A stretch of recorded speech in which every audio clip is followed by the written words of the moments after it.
How we doing? Fox back again for sound design tutorials. This is day 3 with this magical Synthmaster. I'm really starting to get the grips of it now. I've made a really luscious pad. Today I'm going to be showcasing the vector wavetables, or oscillators, whatever you want to call them.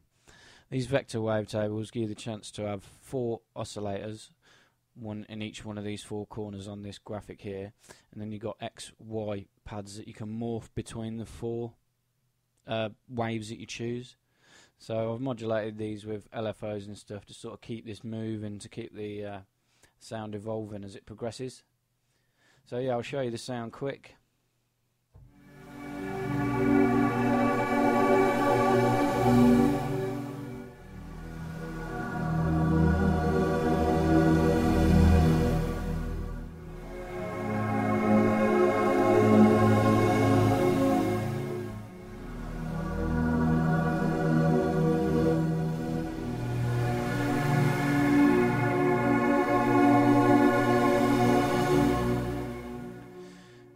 There we go.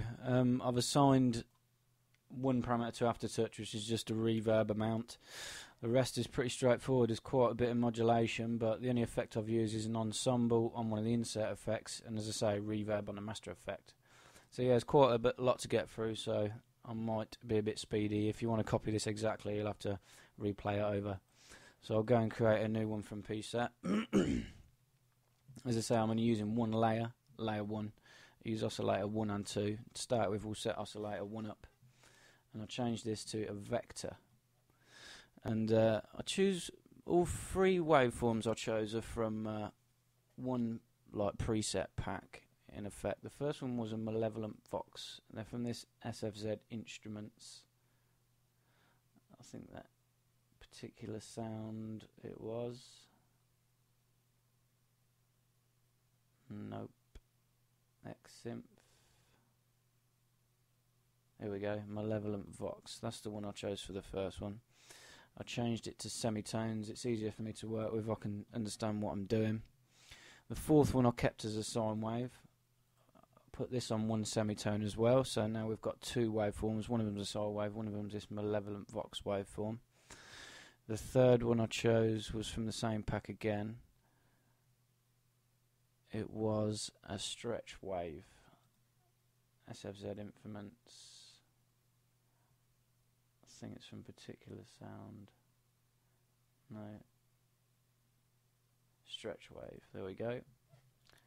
And the last one I did was Drone Labor, SFZ Instruments.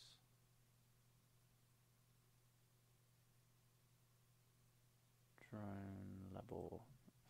I changed this one to one semitone as well. This one to one semitone. So they're all the same note, all in the same octave range.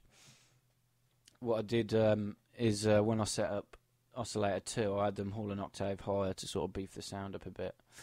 I messed around with the starting points for this, for these 2 XY things, and it sounded best in this top left corner. So this is what we've got so far.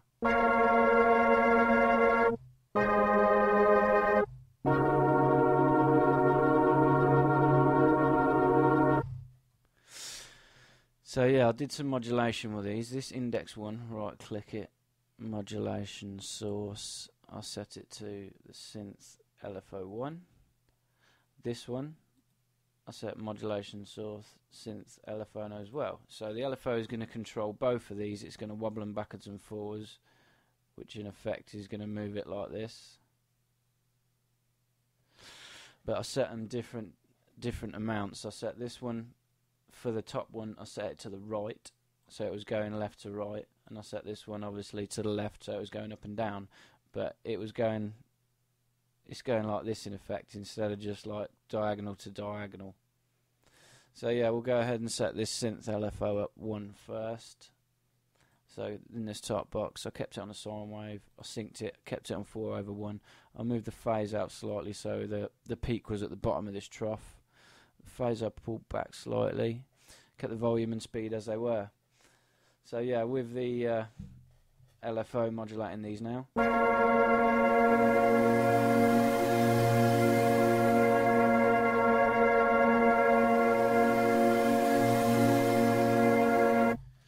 takes 4 bars, I think that is, 4 bars for it to do a full cycle. You can already start to hear the movement that we've got. So yeah, we'll go back to layer 1. I'm going to click oscillator 2 now. I'm going to copy this. If you right click, copy settings, go to oscillator 2, right click, paste settings. So we've got exactly the same 4 waves in layer 2.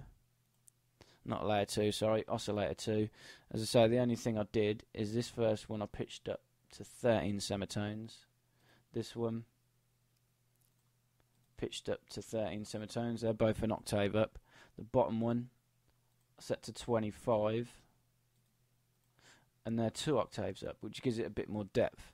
I set these same modulation sources up to the Synth Lfo 1. This one, Synth Lfo 1. So it's the same LFO doing all the work on these XY indexes, but I moved these the opposite way, so it was spinning an opposite way around. So as I've got the oscillator 1 wave index 1 to the right, I did this one to the left the same amount, and this one the opposites. So on layer 1 it was swirling clockwise, on layer 2 it was swirling anti-clockwise. I set it to the same position, sort of that top left corner, top right, sorry, opposite on this one. So yeah, both are the oscillators now.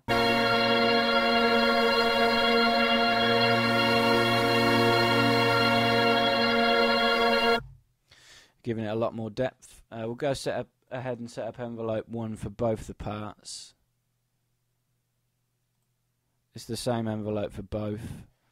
So for part 1, I'll back the attack right off. So it takes a while for the volume to come in as it's a pad. Back this attack curve off. Push the decay up to about 9 o'clock. Sustain level where it is. Release a fair bit of release to about 3 o'clock. And then I copied this envelope as well. So right click, copy settings, change it to oscillator 2. It does it. Okay, I didn't need to do that then. But yeah, with this envelope now, it's going to slowly ease the sound in, then it's going to wash away gently as well.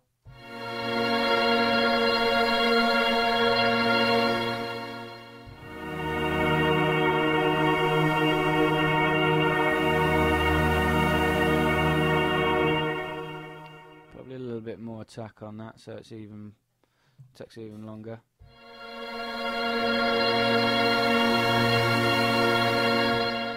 The release acts almost as a reverb. It helps the notes tail off when you let go. So yeah, we'll go ahead and set the filter up. I only use one filter, so you need to click it on in this layer box. Filter 1. Kept it on analog. The boost was on. Kept it on a low pass. I pushed the cutoff round to about in between 12 and 1 o'clock. No resonance. Volume in the key tracking as standard. Excuse me.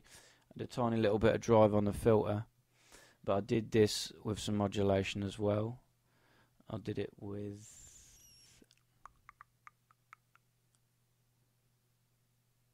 layer 1 filter drive, Synth Lfo 2. So layer 1 filter drive is this. Right click, modulation source, Synth Lfo 2. I set this LFO up slightly different to the first one. I kept it to a triangle wave this time just to make it a bit different. Kept the phase, volume, push the speed right round, synced it so that speed knob doesn't matter actually, and I checked the retrig box on both of these as well actually, so every time you press a key it's going to start a cycle over again. So yeah, with the LFO on the drive, and I push this round positive just a tad. Didn't want too much drive because it makes the volume really loud.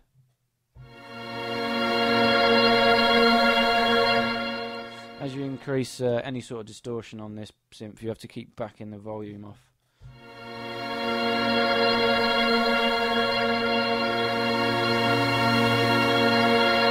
The LFO is just washing a bit of filter distortion in as the sound goes on. So yeah, we'll go back to the layer section now. The only other thing I did, I had a insert effect, was ensemble. I didn't use any distortion. This is the ensemble one. I turned it on.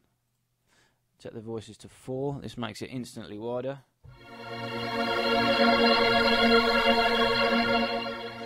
Turn the modulation of LFO 2 off on this.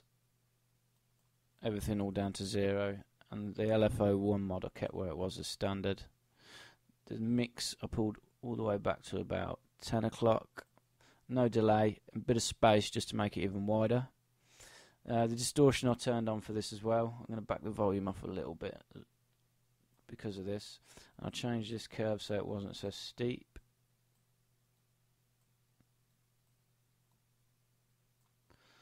If you bear with me. So yeah, a bit of distortion in the ensemble.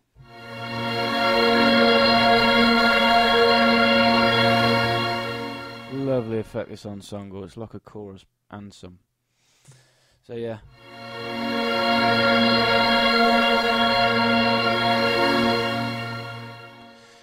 We're getting there now. Any other modulation I did? I set the filter cutoff of filter 1 to an envelope. So right click on the cutoff, modulation source, voice. I used envelope 2 because it wasn't being used. I'll give this quite a snappy attack, but a bit of decay to about 11 o'clock. Sustain level all the way down, so we're getting the use of the decay, and release all the way down. And I dialed this amount in quite a bit positive,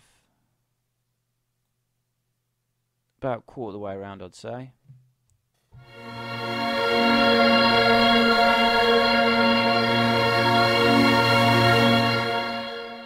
Just helps wash the sound in gradually even more. It goes well with a gradual amp envelope. So now all we've got to do is just set up the reverb in the master effects section, which is up here. So click on the reverb in this box. So all the routing's already set up for you.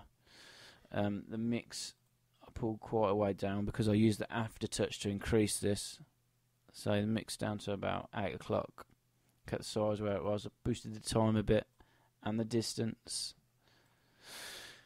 The amount I kept where it was. Mod speed, diffusion, density and damping all as standard.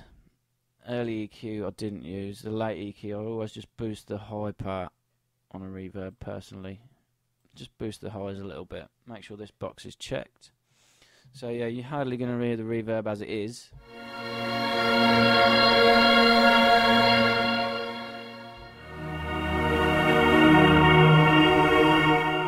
But you can assign this to aftertouch if you've got a keyboard with aftertouch. So right click on the mix, and this is a MIDI modulation source, MIDI, and it's called aftertouch on this one. Sometimes it's called expression and however you want to call it, but aftertouch. I've gone to the next page of modulations now. And the aftertouch I dialed around to the right quite heavy, so it's going to bring a lot of reverb in. As I play a chord, you'll see when I press down on the notes afterward, you're going to hear the reverb wash through the sound.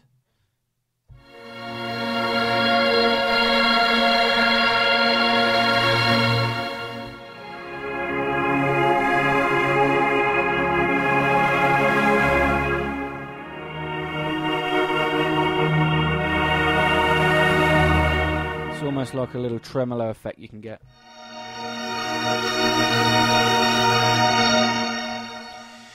So yeah, that's pretty much the sound done. As I say, one thing I will say, you really need to watch this master volume if you're applying any form of distortion. The more effects you apply, it seems to make it even louder. It's not a problem in my eyes, just have to remember to keep an eye on it. Yeah, that's the sound done, as I say.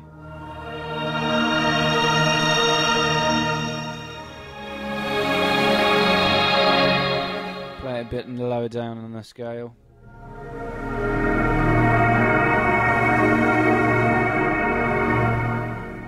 Starting to clip now. Just turn the volume down again.